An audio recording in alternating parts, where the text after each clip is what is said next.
तो ठीक है, आप इंडिविजुअल जब नहीं करते हैं तो फिर इस तरह से रिवॉर्ड भी मिलता है आपको। जाहिर है वो ये तो सोच के नहीं गए होंगे कि मुझे टॉप स्कोरर बनना है। नहीं देखें, रोहित के बारे में मैं आपसे पहले भी कहा था कि वो कभी भी अपने लिए नहीं खेलता। जब भी कभी वो ओपनर आया ना, तो आप देखें जितनी भी देर वो रहा क्रीज पे जी, वो उसकी कोशिश होती है कि उस बोर्ड जो है ना वो चलता रहे, और चलता ना रहे, भागता रहे। वो तेज़ खेलता है। वो कभी इस तरह नहीं हुआ कि वो आप जैसे आज उसने 100 के करीब जाके, कोई भी दुनिया का बैट्समैन होता है ना उसके अलावा, मतलब बहुत सारे प्लेयर्स हैं जो नहीं खेलते, वो टीम के लिए खेलते हैं। मगर रोहित जो है ना, वो आप उसको कभी भी देखिएगा, वो बड़ी दफ़ा आउट हुआ है 90s पे, वो टीम के लिए खेलता है। उसको पता है कि इस सिचुएशन में एक रन्स भी बड़ा वाइटल होता है कई दफ़ा। तो उसने वहाँ भी जाके कोई वो ये कोशिश नहीं की कि मैं 8 रन्स कर लूँ फिर मैं बाद में मार लूँगा। उसने उस बॉल को भी ट्राई किया। तो बात यह है कि कुछ प्लेयर हैं जो जिनको हम कहते हैं कि वो जाके, अक्सर बात होती है टाइम ज़ाया हो जाता है, पहले पावर प्ले में हम तेज़ नहीं खेलते। बहुत सारी टीमें हैं, एनजी हंस रहा है। तो ये रोहित के बारे में मैं हमेशा कहता हूँ कि ये, इसको क्या कहते हैं, हिटमैन। हाँ जी, हिटमैन और फैंटा है, ये जाके स्टार्ट से शुरू करता है। स्टार्ट से शुरू करता है। वो एक वीक लिंक रह गया है इंडिया की टीम में। अगर हम बात करें, विराट कोहली जो है वो अभी तक हमें उस तरह की फॉर्म में नज़र नहीं आए हैं। 1-2 इनिंग्स हैं उनकी इस टूर्नामेंट में, लेकिन जिस तरह से वो खेलते हैं कि पूरा 10-15 ओवर तो वो ले जाते हैं, लेकिन ऐसा नहीं हुआ है। लेकिन एक और बड़ी शानदार जो इनिंग रही है वो है हार्दिक पांड्या की। छोटा सा कैमियो खेला उन्होंने, 17 बॉल्स पे 27 रन, और सूर्य कुमार यादव 16 बॉल्स पे उन्होंने 31 रन स्कोर किए। तो ये छोटे छोटे कैमियोज भी बड़े इंपॉर्टेंट होते हैं। जैसे हमने पहले भी एक जिक्र किया था सूर्य कुमार यादव की ही इनिंग के बारे में, हम बात कर रहे थे कि मिडिल ऑर्डर का होना कितना ज़रूरी है टीम में। नहीं, ये अगर आप ये देख लेंगे, ये इंडिया आज अपना 7वां मैच खेल रहा है जी। तो आज रोहित शर्मा को पहली दफ़ा आपने देखा कि जी इन्होंने इनिंग्स खेल ली, वरना सारा जो बोझ है ना इन्होंने उठा रखा था। हाँ, सूर्य कुमार यादव, इसको कहते हैं कि टीम गेम जी। क्योंकि जैसे अगर आपका टॉप ऑर्डर नहीं कर रहा ना, सो आपका लोअर ऑर्डर है ना, मिडिल ऑर्डर है ना, वो आपको ना कवर कर जाता है। जी। इसको टीम कहते हैं। ये नहीं होता कि जी अगर ओपनर ने भी नहीं स्कोर किया तो जी वो मिडिल ऑर्डर कह रहे हैं कि जी उन्होंने नहीं किया तो हमने भी नहीं करना।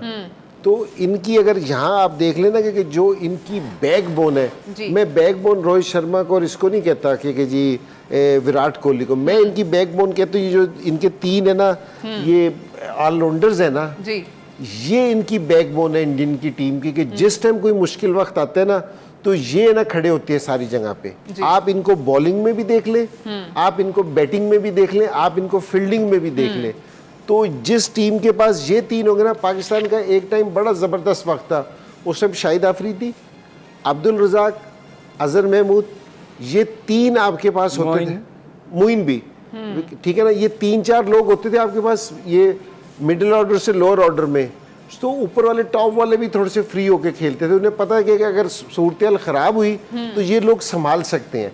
तो आज है ना, हम अपनी टीम की अगर बात करें ना, हम इस चीज़ को बहुत मिस करते हैं क्योंकि जी ये वाला पार्ट है ना हमारा, ये हमारा बहुत वीक है। इंडिया की जो स्ट्रेंथ है ना, अगर ये स्ट्रेंथ अगर इंडिया यहाँ 2 से 3 मैच हारा होता ना, तो ये रोहित शर्मा को भी इस तरह की शॉट्स खेलने में ना इतनी फ्री वो ना होता, उसको भी जरा सोचना पड़ता। थोड़ा मेंटली फिर आप ऑक्यूपाइड होते हैं कि अच्छा मैंने लेके जाना नीचे। हाँ, लेकिन ये है कि जी ये जो इनका पार्ट है ना, जो उनसे जिसकी आप बात कर रही है कि चिप इन जिन्होंने कर रखा है कि जी 17 बॉलों पे 27, 16 बॉलों पे 31, ये इंडिया टीम की बैकबोन है ये लोग। मैं ये समझता हूँ। मेरा ख्याल ये ऑस्ट्रेलिया में ये मिसिंग हो रहा है। उनके किसी एक टाइम पे बहुत अच्छा खेलते थे नीचे से, और मेरा ख्याल इस थ्रू आउट पूरा टूर्नामेंट में ये नीचे वाला इनका अच्छा नहीं उन्होंने, इसी वजह से। अदरवाइज जितना अच्छा स्टार्ट इनको आज मिला था, इनको ये मैच जीतना चाहिए था। मतलब हाफ वे ये 100 कर गए हुए थे।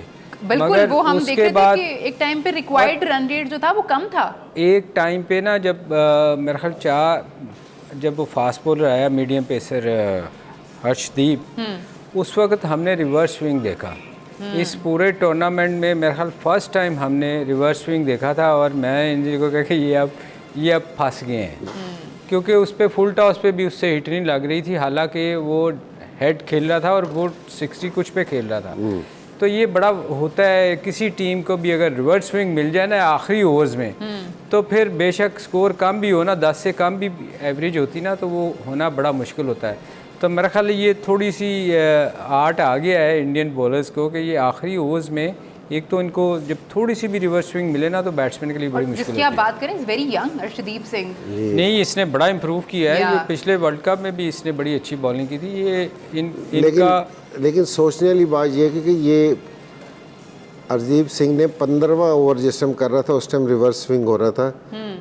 नए बॉल के साथ इज इट टू अर्ली, क्योंकि जी अब ये इसका मतलब है कि बॉल 12वें-13वें ओवर तक बन गया था, क्योंकि जी रिवर्स के काबिल हो गया था, क्योंकि जो वो 15वां ओवर करने आया तो उसका रिवर्स स्विंग होना शुरू हो गया था। तो अंपायर्स को यहाँ भी आंखें खुली रखनी चाहिए। खुली रखनी चाहिए आंखें। कुछ लगता है कुछ हो रहा था। इनजी मेरा ख्याल है कुछ टीमों के बारे में मैं अक्सर कहता हूँ कि उनकी आंखें बंद होती हैं। अच्छा। और उनमें एक इंडिया भी है।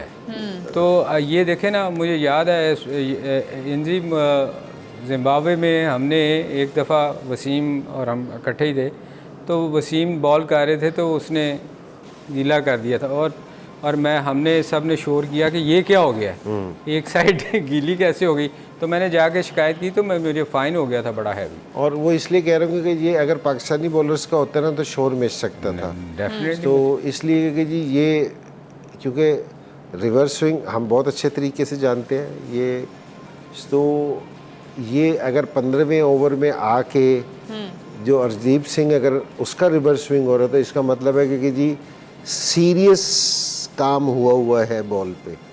और उस वक्त मैं चाहूँगा थोड़ा क्लियरली बताएं क्या हो सकता मैंने है? उस वक्त क्या हुआ हो सकता है मैंने सलीम इंजी भाई? को उस वक्त कहा था कि कुछ प्लेयर को इंजी देखो जो करीबी फील्डर हैं उनको ज़रा चेक करो ज़रा।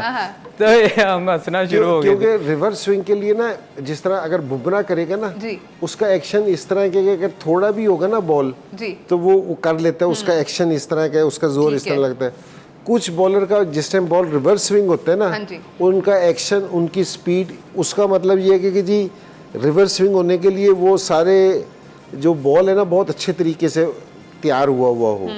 तो मुझे ऐसा लगता है कि आज शायद हो सकता है कि फेंटा बहुत पड़ा था और विकेट हार्ड थी, रफ थी, तो इसलिए बॉल बना हुआ था। बाहर हो सकता है वो सख्त जगह, जमीन पत्थर टाइप हो जहाँ लगा और जहाँ लगा हो तो इस तरह बन गया हो, तो वो जो हो रहा था तो वो जरा देखना चाहिए क्योंकि बहुत जल्दी हो रहा था। बस तो वो इसलिए मैं कह रहा हूँ कि अंपायर्स की जरा थोड़ी सी, मैंने कहा कि जी अगर कोई सुने तो अंपायर, तो मैंने कहा कि उसको नहीं, वो अपनी इतना आंखें प्रेशर होता है ना मेरे ख्याल इंजी के, वो अंपायर्स को भी शायद पता नहीं चलता इस वक्त के क्या हो रहा है, क्योंकि प्रेशर वाला मैच था ना आज, तो वो देख नहीं पाते। अंपायर से भी प्रेशर होता है। हाँ, बहुत प्रेशर होता है, बहुत प्रेशर। ये प्रेशर ही था तो उन्होंने चेक नहीं किया ना, ध्यान सारा डिसीजन मेकिंग में। असल में तो ये होना चाहिए प्रेशर में अंपायर की आंखें और खुली होनी चाहिए, क्योंकि जी और आपको मुतात होना चाहिए। मगर वो आपके और बाकी टीमों के लिए खुली होती है ना। अच्छा, ये कुछ टीमें हैं जिनके लिए उनकी आंखें बिल्कुल बंद। नहीं, मुझे तो इसलिए क्योंकि जी अगर ये सीरियस के हमारे अगर बॉलर्स कर रहे होते तो ये नोट हो जानी थी बात। इंडिया फिर स्पेशल है थोड़ा in the world of cricket. नहीं, ये बड़ा सीरियस है। देखें आप, अगर हमारी टीम का रही होती ना तो वाकई बॉल चेक होने थे उसी वक्त, इधर फेंक रहे होने थे उन्होंने कि ये क्या हुआ है। तो आज जो रिवर्स स्विंग थोड़ा बहुत शुरू हुआ था वो उनको चेक करना चाहिए था कि ये क्या वजह हुई है। जी, जो बात की गई है काफ़ी गौरतलब है।